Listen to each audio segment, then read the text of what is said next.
Hello बच्चों, let's read the question. Three identical positive charge E is Q arranged at the vertices of a regular tetrahedron of S length A. Electric field at the remaining vertex of a regular tetrahedron is KQX divided by root 6 A square, where X is here. First of all, we will use key concept, and here the key concept will be given as electric field due to a point charge. तो point charge की वजह से जो electric field होता है it is given as k into Q divided by r square. तो question के according अगर हम यहाँ पे ऑब्जर्व करें तो हमारे पास यहाँ पे 3 आइडेंटिकल पॉजिटिव चार्ज दे रखे हैं at the vertices of a regular tetrahedron of edge length a. तो टेट्राहेड्रॉन का मतलब ये हो गया हमारे पास यहाँ पे अगर हम इसको ड्रॉ करें तो इसके जो 3 वर्टिसेस हैं इस पे हमने यहाँ पे जो चार्ज है वो सेम अमाउंट का रखा है, दैट इज Q. और यहाँ पे जो लेंथ है टेट्राहेड्रॉन की वो हमारे पास इक्वल है A के बराबर. और यहाँ पे क्वेश्चन के according electric field at the remaining vertex, तो इसका हम एक और वर्टेक्स यहाँ पे कंसिडर करेंगे, दैट विल बी P. और इस वर्टेक्स के लिए अगर हम कंसिडर करें तो इसकी भी जो लेंथ आएगी हमारे पास ये A के बराबर ही आएगी. तो यहाँ से अगर हम तीनों वर्टेक्स के थ्रू P पॉइंट पे इलेक्ट्रिक फील्ड की डायरेक्शन को अगर ऑब्जर्व करें तो we can say here positive charge है, तीनों की वजह से जो इलेक्ट्रिक फील्ड की डायरेक्शन आएगी दैट विल बी आउटवर्ड. क्योंकि यहाँ पे अगर हम ऑब्जर्व करें तो जो चार्ज हमने प्लेस किया है Q, इसका अमाउंट तीनों के लिए सेम है तो ये इलेक्ट्रिक फील्ड E1 आएगा. इसी तरीके से अगर मैं इसको नेमिंग दे दूं A, B, C और P, ये हमारे पास पूरा टेट्राहेड्रॉन का स्ट्रक्चर आ गया. तो C की वजह से जो इलेक्ट्रिक फील्ड आएगा ये आउटवर्ड डायरेक्शन में E2 आएगा. और बी पे हमने जो इलेक्ट्रिक फील्ड रखा है इसकी वजह से जो यहाँ पे इलेक्ट्रिक फील्ड की डायरेक्शन आएगी that will be outward E3. Now यहाँ पे क्वेश्चन के अकॉर्डिंग हमसे जो रिमेनिंग वर्टेक्स है यहाँ पे इलेक्ट्रिक फील्ड की वैल्यू पूछी गई है. तो सबसे पहले हम यहाँ पे अगर ऑब्जर्व करें तो इनका जो यहाँ पे वर्टिकल कंपोनेंट होंगे एक दूसरे को कैंसिल आउट कर देंगे, क्योंकि यहाँ पे हमारे पास जो लेंथ गिवन है टेट्राहेड्रॉन की वो इक्वल है. और तीनों की वजह से अगर हम यहाँ पे ऑब्जर्व करें तो सबसे पहले हम एंगल को यहाँ पे कंसिडर करेंगे.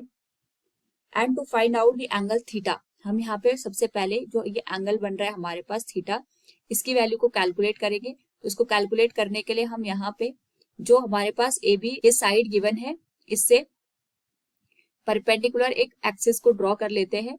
एंड क्योंकि हमारे पास यहाँ पे तीनों की जो लेंथ है वो सेम है, जिस अकॉर्डिंग यहाँ पे जो एंगल बन के आएगा हमारे पास that will be equal to 30 degree. ये हमारे पास 30 डिग्री के बराबर आएगा.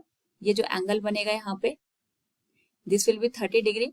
और यहाँ पे हमारे पास जो पॉइंट हम निकल के आया है इसकी जो लेंथ आएगी P पॉइंट तक that will be equal to Y. ये हमारे पास Y के बराबर होगी. एंड यहाँ पे सबसे पहले हम ये कैलकुलेट करेंगे. सपोज ये लेंथ हमने यहाँ पे X कंसिडर कर ली, तो यहाँ पे Y और X की हेल्प से हम सबसे पहले जो एंगल थीटा बनेगा जो कि हमने यहाँ पे कंसिडर किया था उसकी वैल्यू को कैलकुलेट करेंगे. तो थीटा को कैलकुलेट करने के लिए सबसे पहले अगर हम यहाँ पे कंसिडर करें cos 30 की जो वैल्यू आएगी that will be given as base divided by hypotenuse. तो इसके लिए जो बेस हमारे पास आएगा वो टोटल लेंथ का हाफ आएगा, that will be a/2. Hypotenuse जो होगा इसके लिए x के बराबर होगा. cos 30 की जो वैल्यू होती है it is √3/2, that will be equal to a/2x. 2 से 2 कैंसिल हो जाएगा. तो जो x की वैल्यू आएगी that will B a/√3. This will B equation number first. तो क्योंकि हमें यहाँ पे थीटा वैल्यू चाहिए उसके लिए हमें पता है ये एंगल 90 डिग्री का है. तो इसके लिए सबसे पहले हम यहाँ पे cos थीटा की वैल्यू कैलकुलेट करेंगे. cos theta will be base, ये तो हमारे पास आ गया x के बराबर. और जो वैल्यू आएगी दैट विल बी हाइपोटेन्यूज जो हो जाएगा हमारे पास इस पर्टिकुलर केस के लिए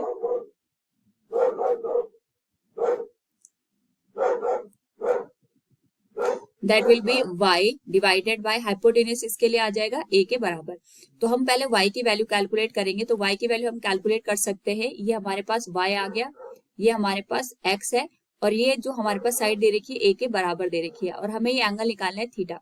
तो सबसे पहले अगर हम y को कैलकुलेट करेंगे this will be given as square root of a square minus x square. ये हम यहाँ पे पाइथागोरस थ्योरम की हेल्प से सॉल्व कर सकते हैं. तो जो y की वैल्यू होगी that will be square root of a square minus x square divided by a के बराबर.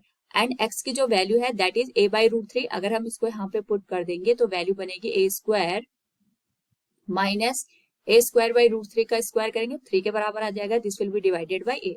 नाउ अगर हम यहाँ से इसको पूरा सॉल्व करें तो जो हमारे पास cos थीटा की वैल्यू निकल के आएगी that will be equal to square root of 2 divided by 3। Now क्योंकि हमें इस पर्टिकुलर केस के लिए इलेक्ट्रिक फील्ड की वैल्यू कैलकुलेट करनी है तो वर्टिकल कंपोनेंट हमारे पास यहाँ पे सारे कैंसिल आउट करेंगे तो जो नेट इलेक्ट्रिक फील्ड आएगा दैट विल बी, क्योंकि 3 चार्जेस हैं, तीनों की वजह से जो हमारे पास इलेक्ट्रिक फील्ड की वैल्यू आएगी that will be E cos theta plus E cos theta plus E cos theta, और तीनों को अगर हम यहाँ पे ऐड करेंगे this will become 3e cos theta. E की जो वैल्यू है that is k into Q divided by a square, cos theta की वैल्यू हम कैलकुलेट कर चुके हैं दैट इज रूट 3/2 के बराबर विद स्क्वायर रूट। क्योंकि क्वेश्चन के अकॉर्डिंग अगर हम देखें तो ये जो वैल्यू गिवन है it is k into q into x divided by root 6 into a square है। तो सिमिलर टर्म हम यहाँ पे कैंसिल आउट कर सकते हैं एंड यहाँ से होल वैल्यू को सॉल्व करें तो 3 से रूट 3 का एक टर्म कैंसिल हो जाएगा, this will become square root of 6 और ये वैल्यू आ जाएगी x बाई रूट 6।